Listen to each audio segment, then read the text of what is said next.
Тяжелые события Великой Отечественной войны и депортация целых народов остаются незаживающими ранами в сердцах тех, кто был очевидцем этих событий. Сегодня хочется вспомнить некоторые страницы из периода ссылки целых народов, в частности, карачаевского народа.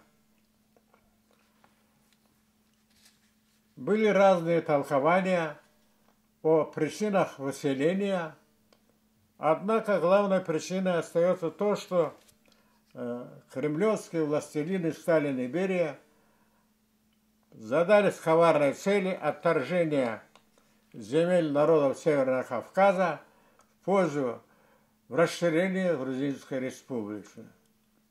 Этот коварный замысел был ими осуществлен, несмотря на нарушение основного закона нашей страны, Конституции СССР, других международных законов о правах наций, народов и человека. Во сне я вижу, какое-то собрание проходит, Владимир Ильич выступает со сцены, мы сидим в зале. Когда кончается основной доклад, обыкновенно спрашивает, какие вопросы есть. Я поднимаю руку, задаю такой вопрос. Владимир Ильич, вы когда составляли программу партии, то вы писали в своей работе критический заметка, что все нации языки равноправны. Почему же сейчас карачаевцы, балкарцы, чеченцы, ингуши, калмыки, крымские татары и другие находятся в неравноправном положении, то есть созданы целые народы? Как это понимать? Владимир Ильич помахнул мне рукой и подозвал к сцене.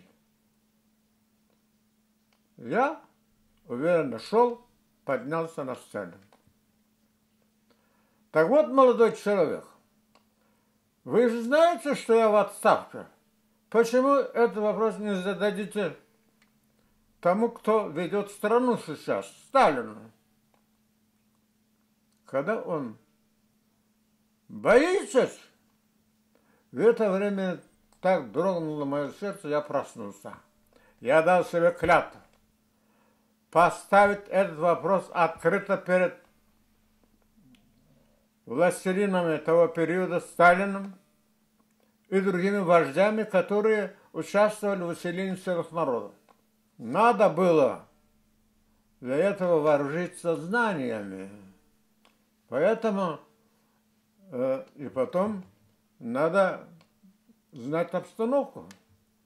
Потому что были единичные обращения спецпереселенцев, участников войны, других активистов советской власти, которые писали: я не виновен, освободите меня от ссылки. В том числе я написал обращение Сталину, но получил ответ. Эти вопросы сейчас не рассматриваются. Если рассматривать единичные обращения, то я решил поставить вопрос о народе, в частности о карачаевском. Но потом подумал, ведь за один народ ставили этот вопрос другие наши земляки. Так, например, офицер советской армии, конструктор Туполевского бюро самолетостроения в Чите Идрис Халилов на офицерском собрании выступил, что выселение целых народов – это же антиконституционное явление, и кто это совершает? Сталин. Он развязал войну тяжелую, не мог оборону страны подготовить. Какой же он стратег, а еще в тылу делает злодеяния. Идрис Халилов был не молод. арестован. Военный трибунал ему дал 8 лет. Другой пример. Балкарский ученый, капитан советской армии, демобилизовавшись, приехал в город Фрунзе, написал Сталину письмо. Неправильно выселили балкарцев. Письмо не дошло до Сталина, было вскрыто, пришли и забрали капитана советской армии, балкарца Альгиря Соттаева, и дали 20 лет каторжных работ. Другой пример. Калмыцкий поэт Давид Кугультинов, демобилизовавшись, выразил среди своих соотечественников недовольство выселением калмыков в Сибирь. За это он был арестован, сослан на Магадан, лагеря ГУЛАГа.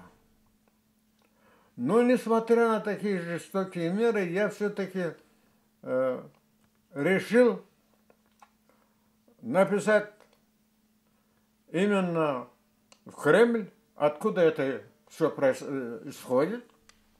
Сталин был жив. Это небезопасно было восстать против Сталина. Я стал тщательно готовиться. Я первым поставил эпиграф своему будущему трактату. Лучше не развиваться человеку, нежели развиваться без явления мысли о общественных делах. Чернышевский. И написал очерки о вечной ссылке. И стал работать над этим трактатом. Для того, чтобы обращение было не на одном листке, вот я хороший человек, безвинный, сослан, семья чистая, трудолюбивая, патриотичная. Надо было дать широкое полотно о жизни переселенных народов, что они потеряли. Потеряли историческую родину, потеряли автономию, потеряли вековое имущество, потеряли письменность на родном языке. А что значит потерять письменность для человека грамотного? Это как птица без голоса и крыльев. Это меня очень угнетало. И моих соплеменников. Ведь я еще был начинающим тогда поэтом. Первые мои стихи были опубликованы лет 16-17. Я переводил стихи Лермонтова на родной язык. И вот такие стихи, как «Кинжал», «Благодарность», «Горные вершины» и другие. И первый раз мое имя было в книге, избранной произведений Лермонтова, на карачайском языке. Поэтому литературная моя работа обретала новый смысл, политический. Но перед тем я еще период нахождения на ссылке написал цикл стихов «Песни изгнания». Кызылкума, жалоба, говорят, забудь. Верните сердцу Карачай. А подспорьем было то, что парагвайские эмигранты пели «Верните сердцу Парагвай». Это Южный Казахстан, это бескрайние степи, пески, где одни верблюды, отары овец, где юрты стоят, как шапки. И вот безводье. А что значит для кавказца жить без воды? Пресной воды не было, вода была привозная. Умирало очень много наших земляков от болезней, климатических условий, болезней и нужды. Конечно, быть равнодушным к таким крупным потерям, жертвам, равнодушным быть это невозможно. Поэтому я и тогда из этого цикла стихов сейчас хочу прочитать одно небольшое стихотворение.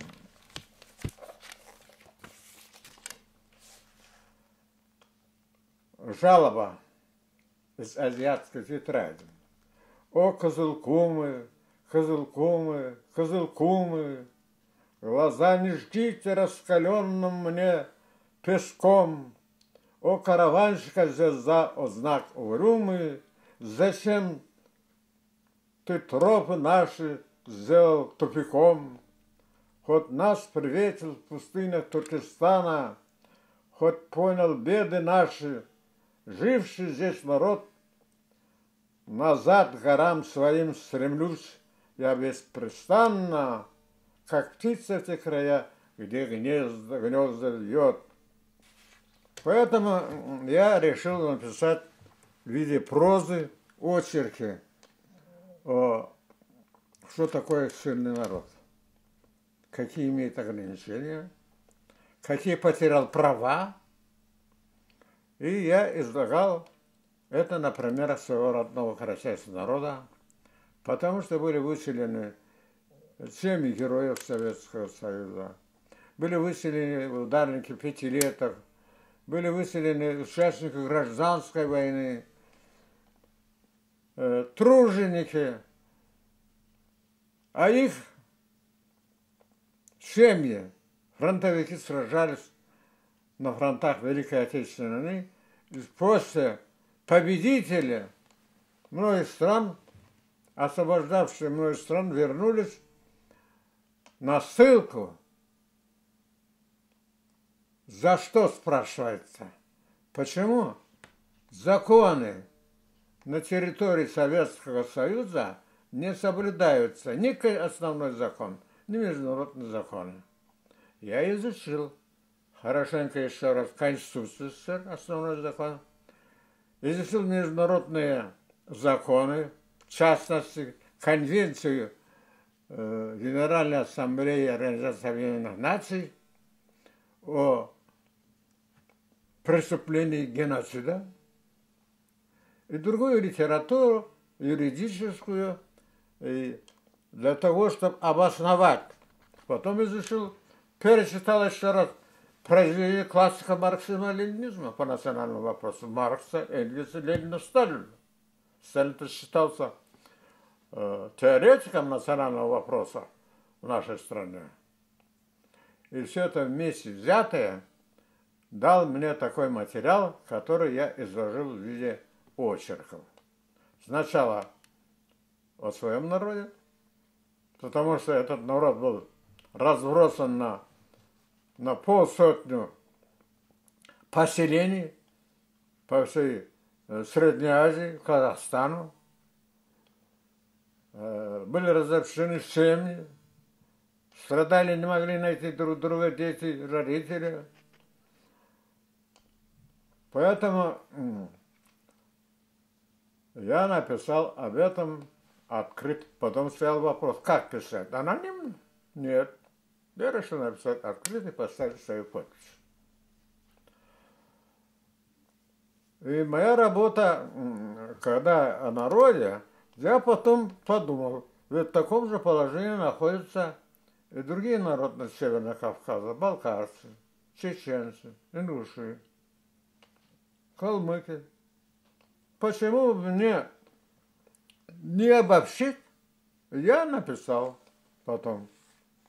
В таком же положении находятся какие-то народы, которые подвергнуты по национальному признаку. Работа приобретает масштаб. Политическое содержание, масштабность работы по национальному вопросу.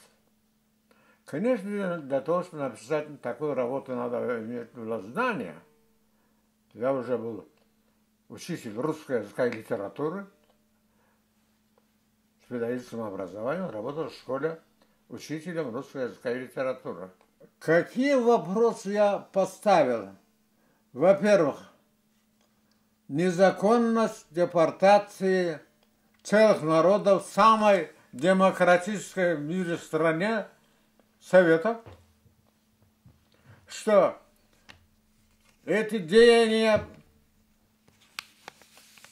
являются противовес высказываниям классиков марксизма-ленинизма, идеи социализма, что принятые законы публикуются под рубрикой «без публикации», секретные, что они объявляются под расписку, что есть комендантский надзор, который ограничивает всякое передвижение за пределы населенного пункта, ограничения в образовании, медицинском обслуживании. И автор заключал, что это несовместимо, ссылка целых народов, антиконституционный акт, и резервация этих народов попадает под признаки геноцида, осужденного цивилизованным миром, и немедленно надо законы это пересмотреть с восстановлением их законных прав, возвращением на историческую родину, восстановлением их национальной автономии, возмещением материального ущерба. У меня получилась целая рукописная книга, около 70 страниц. Я подписал, подпись свою поставил, адрес свой написал. Пошел в почтовое отделение совхозного поселка и отдаю эту рукопись, посылаю в Москву. Мне почтарь спрашивает, что это такое за бандероль. Я говорю, что я написал произведение, здесь не хотят публиковать. Я прошу разрешения в ЦК партии, а там было написано Москва, ЦК КПСС, первый секретарь ЦК КПСС Хрущева Никита Сергеевич.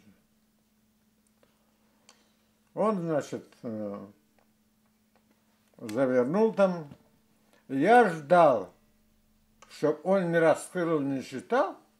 Я ждал, пока он поставит мешок почтовый и не сдаст летчику.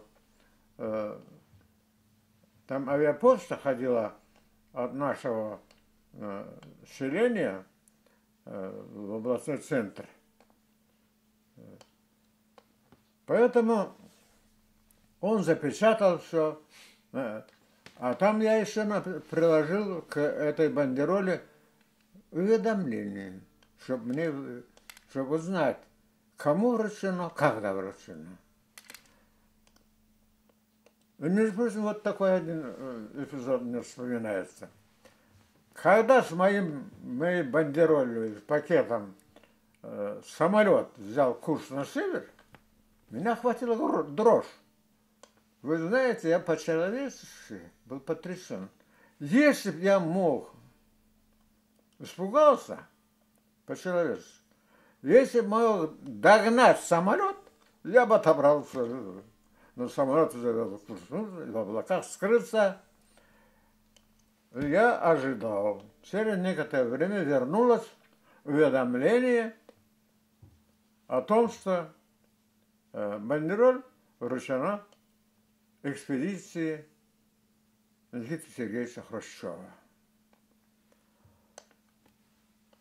Ведь оставалось еще несколько лет до 20-го съезда. Я, как Рахметов, пошел лечиться, поправил здоровье, вдруг готовился на испытание. Но все обошлось благополучно. Я, конечно, с нетерпением ждал, что или пан, или пропал. Или меня арестуют, или будет рассматриваться. И судьба повернулась светлой стороной. Состоялся в феврале 1956 года 20-й съезд КПСС, где Никита Сергеевич выступил с докладом о культе личности Сталина и его последствиях. Ко мне ночью явился, еще мы не знали, потому что не публиковалось в эти дни съезда, явился мой друг Андрей Смельчук, который работал инструктором райкома партии, ночью. И мне показывают красную брошюру, текст. Он положил для чтения среди населения. Я глазам не поверил. Раскрыл, читаю. Как может уложиться в голове здравомыслящего человека, чтобы за отдельных людей отвечали целые народы? И инициатором этих бед, национальных репрессий в нашей стране был Сталин. Я настолько был потрясен, что победа за нами, то есть, наконец, в конце туннеля появился свет. Мы, конечно, устроили ему шушный прием, я привезу двух братьев Ахмата и Алаша, и почти мы до утра не спали. Хотя Никита Сергеевич выступил против культа Сталина и неправильного выселения. Когда читали эту брошюру, я видел в зале, как люди плачут, переселенцы, от радости. Но все равно режим ссылки был в силе, потому что у власти еще были сталинисты, бывшие члены Политбюро, им не хотелось ничего изменять. Вскоре пошли делегации карачаевского народа в Москву, одна, вторая,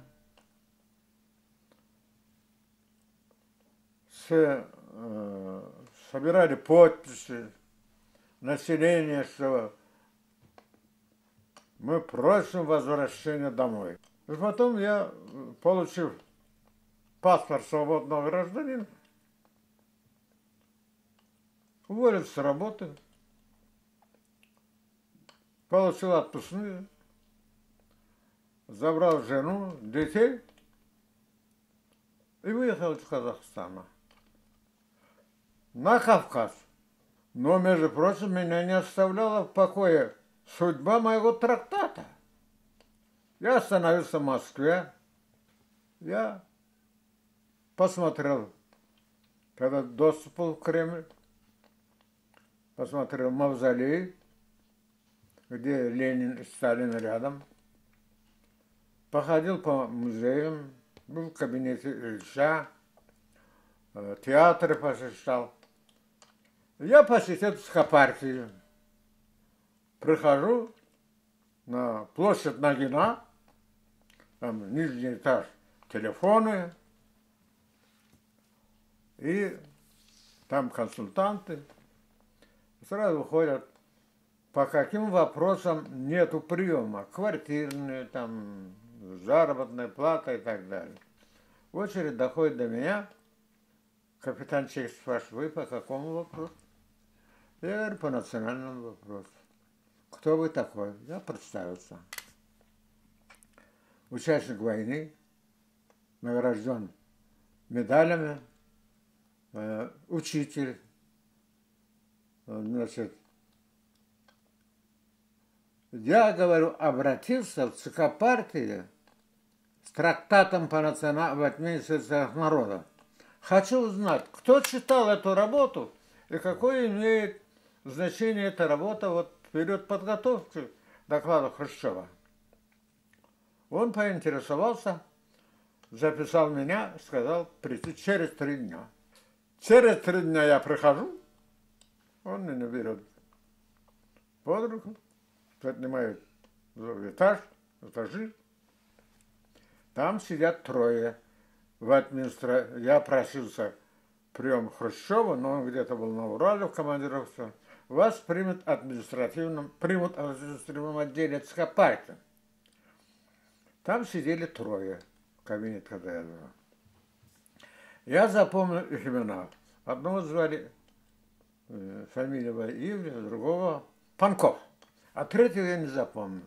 Они все сидели в штатском, но, по всей вероятности, они были люди, осведомленные и политике, и в других вопросах.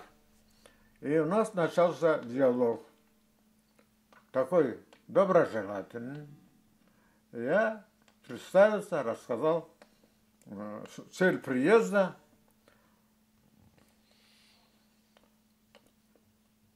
Я спрашиваю, кому принадлежит инициатива возвращения народов на родину? Это инициатива ЦК. А кто в ЦК?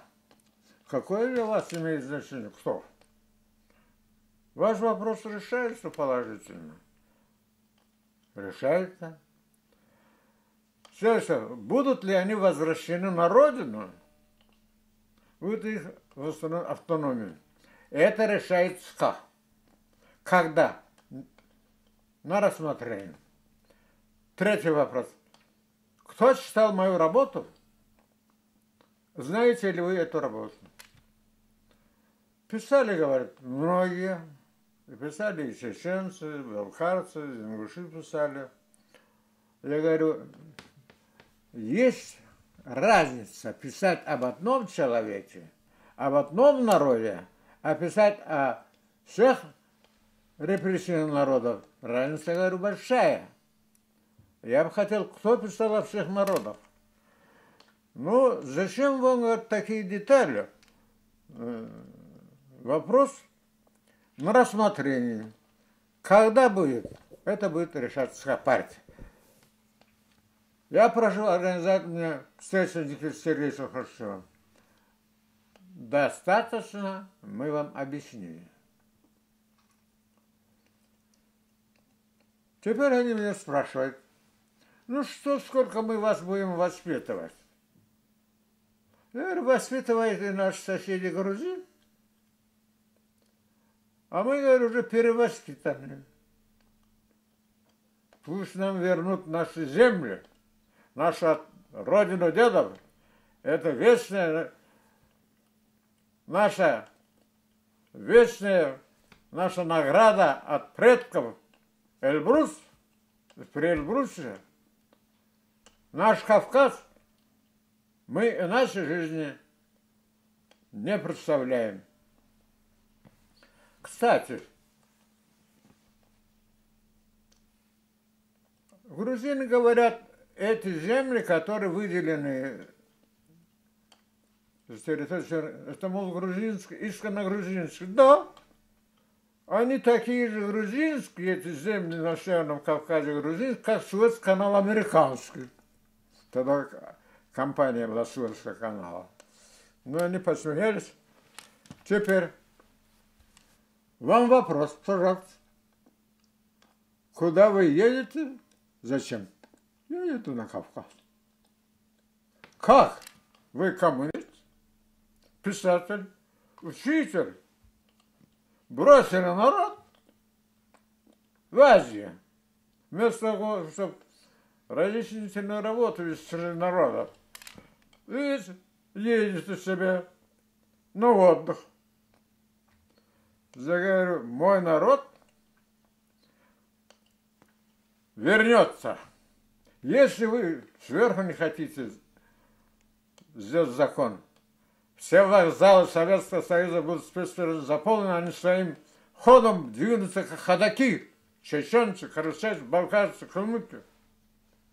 Решайте, говорю, передайте Никите Сергеевичу, пока все вокзалы Советского Союза будут в котомках с людьми.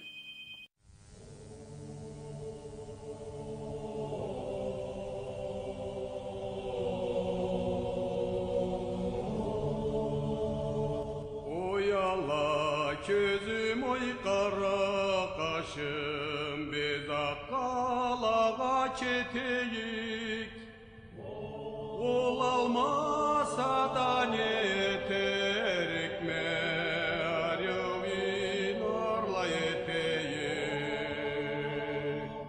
Мен суға сүйек алай атқама, қызына не келсіргенлей. Meni sügenim koyup ketkendi, başka sügenimi bilgenley. Oy meni dünyam jarık boluçet, sen bizni üge kirgenley. Oy meni koyup gayrı barasa da sügenimi bilgenley. Oy közüm çırak alay baradı, ol sıfatına sınığa.